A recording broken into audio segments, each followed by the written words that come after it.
This channel does not promote any violent, harmful, or illegal activities. All content provided by this channel is meant for an educational purpose only. নমস্কার, তিনটে news room live শুরু করছি আজ এই মুহূর্তে studio থেকে আপনাদের সঙ্গে আমি মঞ্জিরা। নিউজ রুম থেকে আপনাদের সঙ্গে আমি রাজা। তিনটে নিউজ রুম লাইভ নিয়ে আমি জয়নিকা রাজা এবং মঞ্জিরার সঙ্গে রয়েছি নিউজ ডেস্ক থেকে।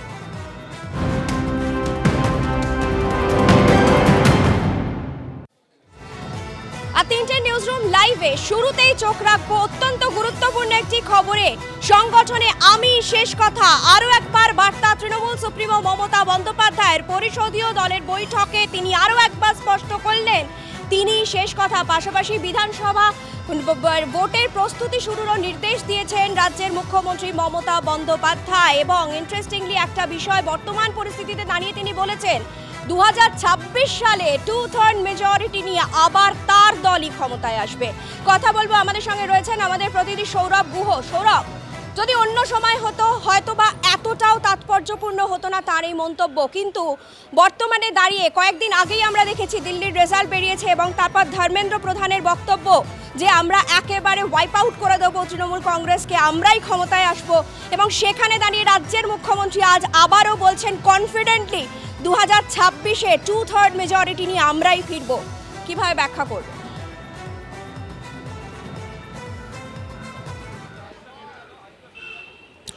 নিঃসন্দেহে আজকে বিধায়কদের যে বৈঠক, সেই বৈঠকে কিন্তু অত্যন্ত তাৎপর্যপূর্ণ কথা মমতা বন্দ্যোপাধ্যায় বলেছেন।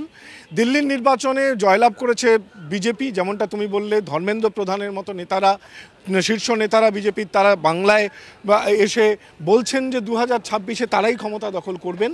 সেই সময়ে তৃণমূল কংগ্রেসের বিধায়কদের সভায় দাঁড়িয়ে দলনেত্রী মমতা বন্দ্যোপাধ্যায় বললেন 2/3 ভোটে জিতে 2026-এ ক্ষমতায় আসছে তার দল তৃণমূল কংগ্রেস। এই কনফিডেন্সটা তিনি আরও একবার কিন্তু দিচ্ছেন তার বিধায়কদের। এই বার্তাটা নিঃসন্দেহে খুব তাৎপর্যপূর্ণ। একই সঙ্গে কথা এর আগেও তিনি বলেছেন যে দলে তিনিই শেষ কথা। আরও একবার কিন্তু এই বার্তাটা স্পষ্ট করলেন যে দলে তিনিই শেষ কথা।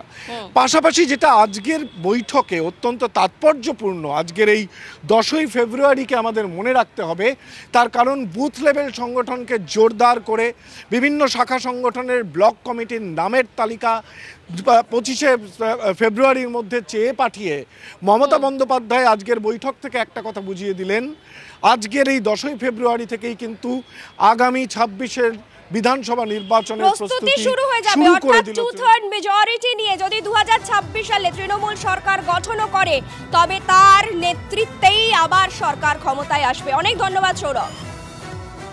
দেখুন, মমতা বন্দ্যোপাধ্যায় যদি বিধানসভা বা তার বাড়িতে যেখানেই হোক না কেন, কিংবা দলের অফিসে কখনো বিধায়কদের নিয়ে, সাংসদদের নিয়ে বৈঠকে বসেন, তাহলে 2-1 তিরস্কার বা ভৎসনার মুখে পড়বেন না, এমন দিন খুব রেয়ার। এবারও তাই হয়েছে। আজকে বিধানসভায় বৈঠকে জ্যোতিপ্রিয় মল্লিককে তিনি প্রশংসা বাণী শুনিয়েছেন এবং মদন মিত্র তিরস্কার শুনেছেন মমতা বন্দ্যোপাধ্যায়ের কাছে। সূত্রের এমনই খবর। কেন? তার কারণ আরও একাধিক বিধায়ককে আজকে মুখঝামটা খেতে হয়েছে, ধমক খেতে হয়েছে, কিন্তু মূলত বড় নাম মদন মিত্র। তার কারণ এই সাম্প্রতিক সময়ে আইপ্যাক নিয়ে মদন মিত্র যে মন্তব্য করেছিলেন, যদিও তিনি বলেছিলেন যে মমতা বন্দ্যোপাধ্যায়কে এগুলো তার অজ্ঞাতসারেই এই ঘটনাগুলো ঘটছে, আইপ্যাকের একটা অংশ জেলা থেকে টাকা পয়সা তুলে পোস্ট বা পদ দিচ্ছে, কিন্তু তাতে দল তো বিব্রত বোধ করেছিল। একবার শুনবো মদন মিত্র ঠিক কী বলেছিলেন, কেন মমতা বলেছেন যে এভাবে বলাটা ঠিক হয়নি। শুনুন একবার। তৃণমূলের বহু পুরনো ছেলে, যারা তৃণমূলের মানে গোদা নেতা, এরকম অনেক লোক তারা টাকা দিয়েছে তারা পদ পাওয়ার জন্য।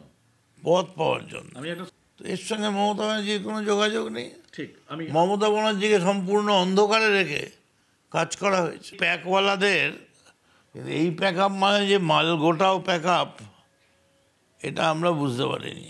মালগোটাও প্যাক আপ মানে মাল তোলো, ব্যাগ ভরো, প্যাক আপ করো। মমতা বন্দ্যোপাধ্যায়ের কোনো দুর্নীতি, কোনো দুর্নাম ছিল না। যেটুকুন মমতা বন্দ্যোপাধ্যায়ের গায়ে কালি লেগেছে সেটুকুন এই প্যাকওয়ালাদের জন্যে।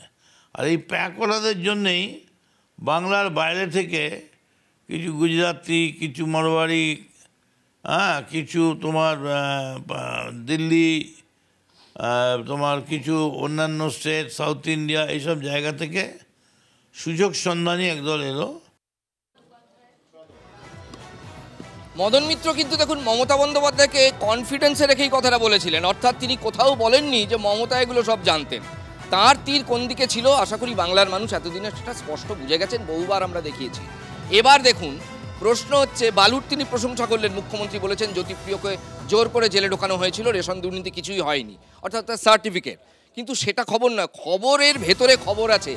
মদন মিত্র কি বলতে চেয়েছিলেন? তিনি বলেছেন মমতাকে না জানিয়ে আইপ্যাকের একটা অংশ টাকা পয়সা তুলছে এবং দলের মধ্যে একটা টাকা পয়সার ট্রানজাকশন চলছে।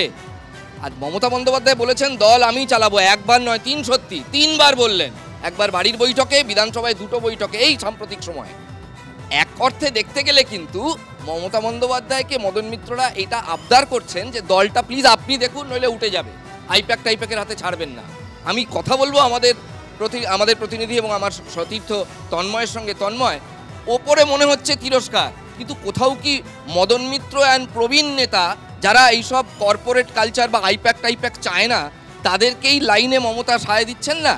দেখো একেবারেই তাই, কারণ তুমি দেখো প্যাক ফ্যাক এই শব্দটা কিন্তু রিসেন্ট, এই কয়েকদিনের মধ্যেই একেবারে তুমুলভাবে বাজারের মধ্যে চলে এসছে। এই প্যাক ফ্যাক দিয়ে চলবে না। সেখানে 2021 একাধিক নেতারা কিন্তু কেউ পোস্ট করছেন, কেউ তার ফেসবুকে লিখছেন, কেউ প্রকাশ্যে বলছেন যে এখানে মমতা বন্দ্যোপাধ্যায় তার নেতৃত্বেই দল জিতেছে এবং এই রাজ্যের মানুষ ভোট দিয়েছেন উন্নয়নের জন্য, এই প্রচার। আর দিল্লির রেজাল্টটাও কিন্তু একটা ফ্যাক্টর হয়ে গেছে। যেভাবে বিজেপির প্রচার করেছিল এবার দিল্লির পরে বাংলা, এখানে মমতা বন্দ্যোপাধ্যায় কেজরির পাশে দাঁড়িয়েছিলেন, কেজরি হেরে গেছেন, এবার কি হবে সেই জায়গায় কিন্তু মমতা বন্দ্যোপাধ্যায় আজকে তার অবস্থান স্পষ্ট করে দিলেন। তিনি দল চালাবেন, তিনি শেষ কথা, আবার 2/3 ক্ষমতা নিয়ে আসবেন। আর মদনকে যে তিরস্কার করছেন বা বকছেন, যাই বলি না কেন, দল কিন্তু কুণাল বা অন্য কেউ সবসময় কেউ কিছু বলে ফেললে দলের বিরুদ্ধে, দলের লাইনের বাইরে, তাকে কিন্তু সতর্ক করে অথবা বলে এটা দলের মতামত নয়। কিন্তু এক্ষেত্রে যে কথা বলেছেন মদন মিত্র, সেখানে দল কিন্তু একটু কোথাও আমরা দেখিনি যে Subrata Bakshi and team press conference করে বললেন মদনকে আমরা যা বলেছে তার জন্য আমরা মদন মিত্রের এই বক্তব্য মানছি না, বলেছে কি দল?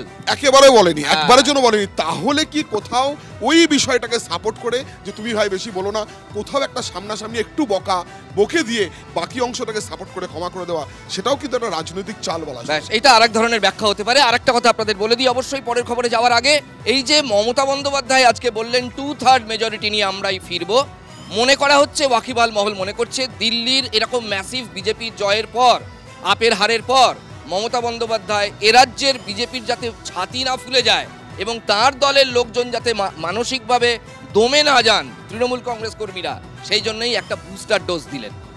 তার মানে এই বুস্টার ডোজটা দরকার ছিল, মমতা বন্দ্যোপাধ্যায় দিলেন। তিনি বললেন দলের তিনি শেষ কথা। একই সঙ্গে তিনি বললেন যে 2/3 সংখ্যাগরিষ্ঠতা পাবে তৃণমূল কংগ্রেসই, বুস্ট করলেন। একই সঙ্গে দিল্লির ভোটে তিনি কাকে বিঁধলেন? কংগ্রেসকে। তিনি বললেন যে আপের সঙ্গে যদি কংগ্রেস যেত তাহলে দিল্লির এরকম রেজাল্ট হতো না। তার মানে এটা কিসের ইঙ্গিত? কোথাও 26-এর নির্বাচনের আগে তৃণমূল কংগ্রেস কি একাই চলতে চাইছে এ রাজ্যে? এটা কি আরও একটা সেই বার্তাই দিতে চাইলেন দলের সুপ্রিমো? সৌরভ গো আমাদের সঙ্গে রয়েছেন, কথা বলবো তার সঙ্গে। সৌরভ, দেখো আজকে যে প্রসঙ্গটা উঠে এসেছে, তিনি কংগ্রেসকে দায়ী করেছেন এবং বলেছেন কংগ্রেস যদি দিল্লিতে আপের সঙ্গে জোট করত তাহলে এই ফলাফল হতো না। একই সঙ্গে তিনি হরিয়ানার প্রসঙ্গেও বলেছেন যে কংগ্রেসকে যদি আপ সমর্থন করত তাহলেও এই ফলাফল হতো না।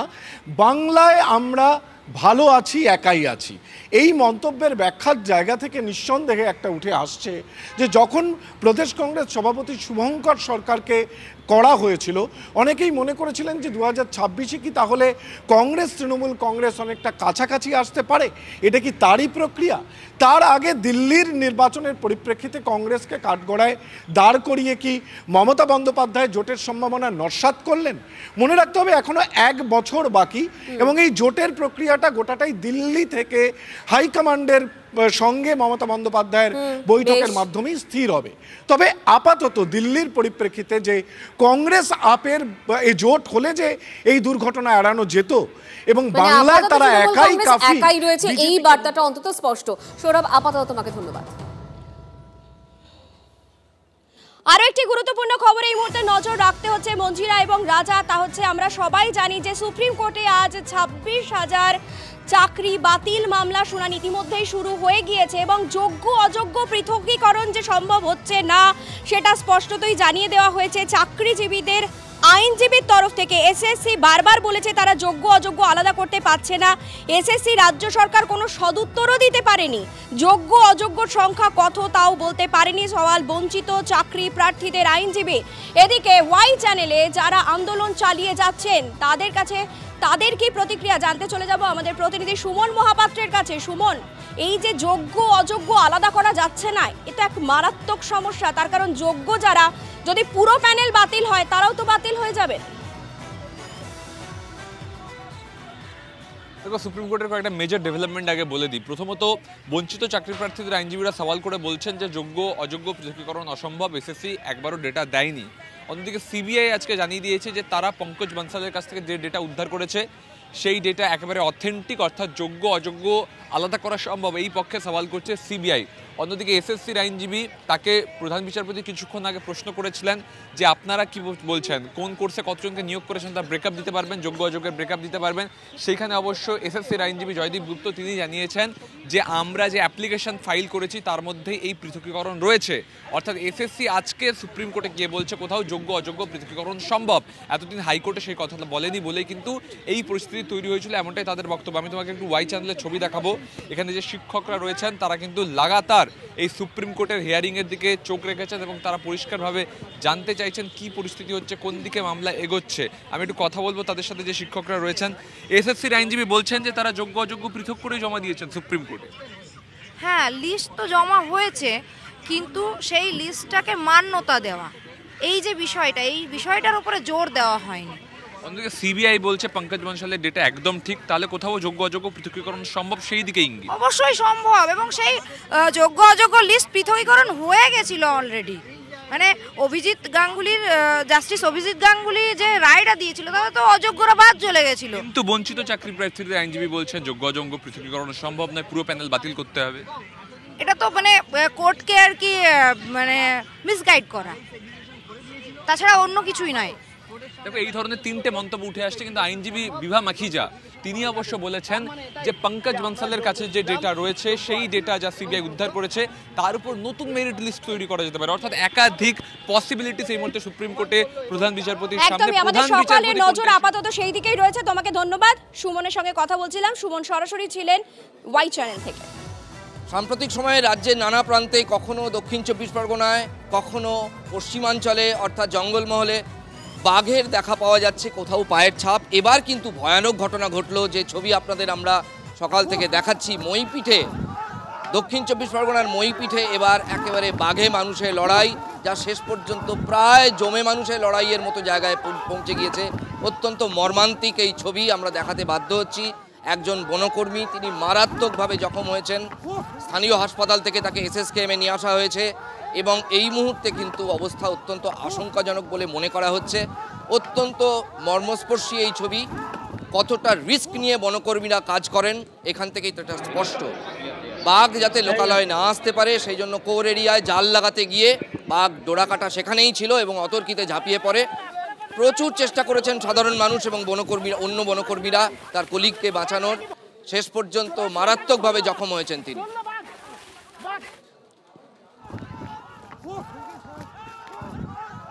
মানে গ্রামের ভিতরে একটা কলা গাছ ভিতরে সেই বাঘকে দাবড়ে নিয়ে যাওয়া হয়, দাবড়ে নিয়ে গিয়ে ঘেরাও করা হয়। ঘেরাও করতে গিয়ে একটা মানুষ গাছের উপরে একটা বয়স্ক লোক উঠেছিল, সেইখানে বাঘ শুয়েছিল এবং ওনাকে বাঁচাতে গিয়ে এনাকে অ্যাক্সিডেন্ট করে। সোজা শুয়ে আছে, ওকে মেরে দিত ওই বয়স্ক লোকটাকে। এরা 5-6 জন মিলে গিয়েছিল, গিয়ে বাঁচাতে গিয়ে এর আঘাতটা লেগে যায়। একটা হাতে গালের ভিতরে হাত ঢুকিয়ে দিয়েছিল, গালের ভিতরে হাত ঢুকিয়ে দিয়েছে। আর এইটা আমরা সবাই, আমাদের 32 জন টিমের ছেলেরা ছিল না, সব বাড়ি হাতে। ঘুম পাড়ি বন্দুক এখন আমরা, যতক্ষণ ওকে ঘেরা হচ্ছে জাল দিয়ে ততক্ষণ ও ঘুম পাড়ানো বন্দুক কাজ হবে না। খুব, হ্যাঁ, আমরা খুব রিস্ক নিয়ে। সহকর্মী শর্মিষ্ঠা সেখানে গিয়েছেন। এমনিতেই যেখানে ঝুঁকির কাজ সেখানেই TV9 বাংলা পৌঁছে যায়। শর্মিষ্ঠাও আজকে সেখানে গিয়েছেন, আগেও তিনি গিয়েছেন। শর্মিষ্ঠা, এই মুহূর্তে তোমার কাছ থেকে জানতে চাইব যে যার জখম হওয়ার, তিনি জখম হয়েছেন, অন্যেরাও চরম আতঙ্কে, টোড়া কাটাকে কি লোকেট করা যাচ্ছে, তাকে কি ফেরত পাঠানো সম্ভব জঙ্গলের ভেতরে?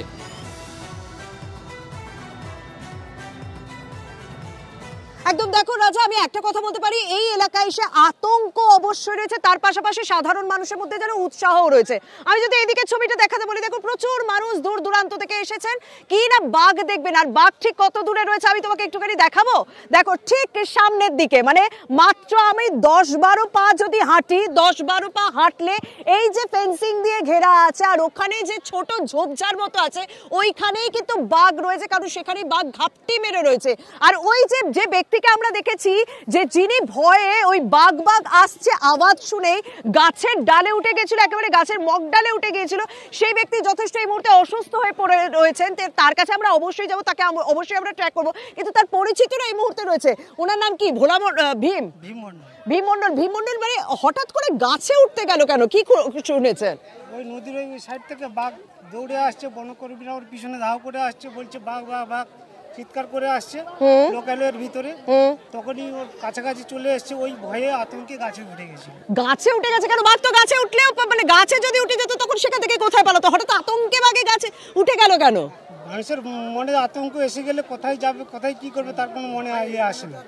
একদম। এখানে ভয়টা, হ্যাঁ, ভয় লুকোবার জায়গা নেই তো, ভয় লুকোবার হবে, গাছে উঠতে হবে, এছাড়া তো অন্য কিছু জীবন বাঁচানোর জন্য ওইটা করতেই হবে, এছাড়া অন্য কিছু করা যাবে। কিন্তু এইখানে এতগুলো মানুষ দেখে বলতে পারবেন যে জীবন বাঁচানোর জন্য তারা এখানে এসেছে? দেখতে এসেছে, তারা জায়গা জীবনে দেখতে এসেছে বাঘটা কেমন জিনিস, এইটাই হচ্ছে মেন কথাটা। কিন্তু বারবার বন দপ্তরে বাঘ তখন ভয় পালালে কে কোথায় যাবে? পড়বে তখন গড়িয়ে পড়বে যে যারা এর জন্য ওখানে প্রশাসন থেকে তো দূরে থাকার জন্য বলছে, প্রশাসন বলছে দূরে যাও, পাবলিক শুনছে না তো যে আমরা কাছে গিয়ে দেখবো, কিন্তু না, ভয় আছে বাঘের। বাঘ যেমন সাহসী আছে, বাঘেরও ভয় আছে পালাবার। একদম। এই যে বাঘের ভয়ের কথাটা আপনি বললেন, কারণ এখনো পর্যন্ত যা অনুমান করা হচ্ছে রাজা, যে এই এলাকায় একটা নয় দুটো বাঘ রয়েছে। একটা বাঘের দিকে যখনই নজর দেওয়া হচ্ছে তখন আর একটা বাঘ লোকালয়ে চলে আসে। আজকে যখন বাঘটাকে প্রথম দেখে, সেই বাঘটা তখন যদি যেদিকে লোকজন আছে সেদিকে নাকি চেয়ে ছিল না, যে কথাটাই আমি শুনলাম, যেদিকে চেয়ে ছিল না, তো ও তো ঘুমানোর অবস্থায় দেখেছে। আচ্ছা, শুয়ে ছিল, ঘুমন্ত অবস্থায় দেখেছে যে বাঘটা শুয়ে আছে, যে লোকটা ব্যক্তিটা দেখেছিল, হ্যাঁ, সে দেখে যখন খবর দিল তখন ওই জনগণ আসতেই তখন তার চেতনা, মানে ওই বাঘ এসেছে এরকম আওয়াজ, হ্যাঁ, চিৎকারে তখন বাঘ জেগে গেছে। মানে এই জায়গাটাই অনুমান করা হচ্ছে যে বাঘেরও তো ভয় রয়েছে। যখন সে আশেপাশে দেখছে এতগুলো লোক, সে শান্তিতে একটা জায়গায় ছিল, কিন্তু সে লোকালয় না বন, সেটা তো সেই ডিফারেন্সিয়েট করার ক্ষমতাটা তো একটা বাঘের নেই। সেই একটা জায়গায় শান্তিতে ঘুমোচ্ছে, কিন্তু যখন এলাকার লোকজন চেঁচাতে থাকে বাঘ এসেছে, তখন যেদিকে লোক বেশি সেও প্রাণ ভয় পালানোর জন্য সেদিকেই অ্যাটাক করে। আর তখনই বন দপ্তরের কর্মীরা এমন একটা পরিস্থিতিতে পড়েছিলেন যে তখন তারাও সামাল দিতে পারেনি, শুধুমাত্র হাতে লাঠি নিয়েই তারা এগিয়েছিলেন। তখনই এক বন দপ্তরের মাথায় তখন একেবারে কামড় বসায় বাঘ, যে ছবিটা কিন্তু সচরাচর দেখা যায় না, কারণ বাঘ সবসময় হামলা করলে ঘাড়ে হামলা করে, ঘাড়ের দিক থেকে ধরে। আপনারা এত লোক এখানে কি করতে এসেছেন? বাঘ দেখতে? এবার যদি ওইখান থেকে আর তো 10-12 পা দূরে বাঘ লুকিয়ে রয়েছে বলছে, যদি আসে কোথায় যাবেন? পালাবো। তখন এতগুলো মানুষ পালিয়ে বাঁচতে পারবেন? সবাই নাটি বাড়ি ধরবে, তখন পালাবে কেন? কি আপনারাই বাঘ ধরবেন? হ্যাঁ। দেখুন রাজা, বুঝতেই পারছো যে সাধারণ আমি আরেকজনকে দেখাবো, হাতে কঞ্চি নিয়ে কি বাঘ ধরতে এসছেন নাকি? হাতে কঞ্চি নিয়ে বাঘ ধরা যাবে? বাঘ সামনে দেখলে এই কঞ্চিটা দাঁড় করাতে পারবেন? সামনে দাঁড় করাতে পারবো না কেন? হ্যাঁ, ঠিক দাঁড় করাতে পারবেন। এই প্রথম কথা দেখো, মানুষের মধ্যে মানে প্রশাসন পক্ষ থেকে এখান থেকে বারবার অ্যানাউন্স করা হচ্ছে যে আপনারা সরে যান, কারণ জায়গাটাকে চৌকো করে পুরোপুরি ঘিরে রাখা হয়েছে। সেখানে মানুষের উৎসাহ দেখো, হাতে এই সরু লাঠি নিয়ে চলে এসছে। বন দপ্তরের যারা কর্মী ছিলেন তাদের হাতে আমরা মোটা মোটা লাঠি দেখেছি, কারণ যদিও তাদের ইনজেকশন ঘুমপাড়ানি গুলি দিয়ে সেখানে কাবু করার কথা, কিন্তু দেখো সরু সরু লাঠি নিয়ে চলে এসে তাদের এতটাই আত্মবিশ্বাস যে বাঘ যদি সামনে আসে এই লাঠি দিয়ে তারা বাঘ তাড়াবে। বুঝতে পারছো তো এখানকার অবস্থাটা কি? বুঝতে পারছি শর্মিষ্ঠা, বুঝতে পারছি। তোমাকে আপাতত তোমাকে অনেক ধন্যবাদ। এটাও তো খুব স্বাভাবিক ব্যাপার, কারণ এখানে এই লোকালয়ে যারা বাস করেন, জঙ্গল ঘেরা এলাকায় যারা বাস করেন, তাদের বুকের খাঁচাটা যেটা, সেটা কিন্তু একটু বেশি সাহসী হয়, কারণ তারা জানেন তাদের রিলোকেট করার কোনো সুযোগ নেই, ওইভাবেই তাদের বসবাস করতে হয়। ফলে যে ছবি আমরা দেখতে পাচ্ছি তার মধ্যে বিরাট কোনো অস্বাভাবিকতা যে নেই, সেটা সেখানকার মানুষের কথা থেকেই স্পষ্ট। দেখা যাক বন দফতর পরবর্তী পদক্ষেপ কি গ্রহণ করে। অবশ্যই আমাদের নজর থাকবে। তবে রাজা এবং চয়নিকা, আপাতত তোমাদের ধন্যবাদ। কি দেখলে?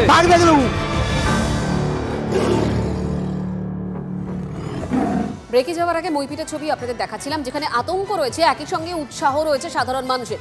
আজ সকাল থেকে যে ছবি আমরা দেখিয়েছি বাঘে মানুষের লড়াইয়ের ছবি, ক্যামেরাবন্দি হাড়হিম করা সেই দৃশ্য, এবং বনকর্মী, যে বনকর্মীর ওপর ঝাঁপিয়ে পড়েছিল রয়্যাল বেঙ্গল টাইগার, তাকে এসএসকেএমে নিয়ে আসা হয়েছে। তিনি এখন কেমন আছেন, চিকিৎসকরা কি বলছেন, সবটাই জানবো। সুপ্রিয় এই মুহূর্তে আমাদের সঙ্গে রয়েছেন, মাফ করবেন, সুজয় আমাদের সঙ্গে রয়েছেন এই মুহূর্তে সরাসরি। সুজয়, দেখো দুপুর 2:30 নাগাদ এসএসকেএম ট্রমা কেয়ার সেখানে নিয়ে আসা হয়েছে গণেশ শ্যামলকে, এবং তার যেটা হাসপাতাল সূত্রে জানাচ্ছে তার বাঁ হাতের কবজি থেকে কনুইয়ের অংশ এবং ডান চোখে গভীর ক্ষত হয়েছে, এবং ডান চোখের ক্ষতটা যথেষ্ট বেশি। এবং এই ঘটনায় তার উপস্থিত বুদ্ধির জন্যই তিনি কিন্তু নিজের প্রাণটি বাঁচিয়েছেন বা বাঘের মুখ থেকে নিজের প্রাণ বাঁচিয়ে আসতে পেরেছেন। তার কারণ তার প্রত্যক্ষদর্শী তার ভাই, তার সঙ্গে আমরা কিছু সময় আগে কথা বললাম, তিনি জানালেন যে যখন বাঘটি আক্রমণ করে তিনি নিজের হাতটি বাঘের মুখের ভেতরে ঢুকিয়ে দেন, অর্থাৎ বাঁ হাতটি বাঘের মুখে ঢুকিয়ে দেন। ফলে বাঘ যে কামড় সেটা তার সর্বশক্তি দিয়ে কিন্তু তার বাঁ হাতের উপরেই আক্রমণ করে, এবং তার বাকি কিছুটা অংশ তার ডান চোখের উপরে, সেখানেও বাঘের কিন্তু বাঘ কামড়েছে। ফলে তার ডান চোখের যা পরিস্থিতি, হাসপাতালের চিকিৎসকরা পরীক্ষা করে দেখছেন যে চোখের আঘাত যা গুরুতর, তাতে তার ডান চোখ নষ্ট হওয়ারও একটা সম্ভাবনা দেখা যাচ্ছে, তেমনটাই পরিবার সূত্রে খবর। এদিকে এই ঘটনার পর যারা রয়েছেন বনকর্মী, তাদের বক্তব্য যে তাদের এই যে ক্ষতি হলো, তারা মানুষকে বাঁচাতে গিয়ে লোকালয়ে প্রবেশ করা বাঘ, সেখানে বাঘকে তাড়াতে গিয়ে জখম হয়েছে। ফলে সরকার এই পরিস্থিতিতে এই ধরনের কর্মী যারা রয়েছেন এরা কিন্তু নজর থাকবে। সুজয়, নজর থাকবে। আপাতত তোমাকে ধন্যবাদ।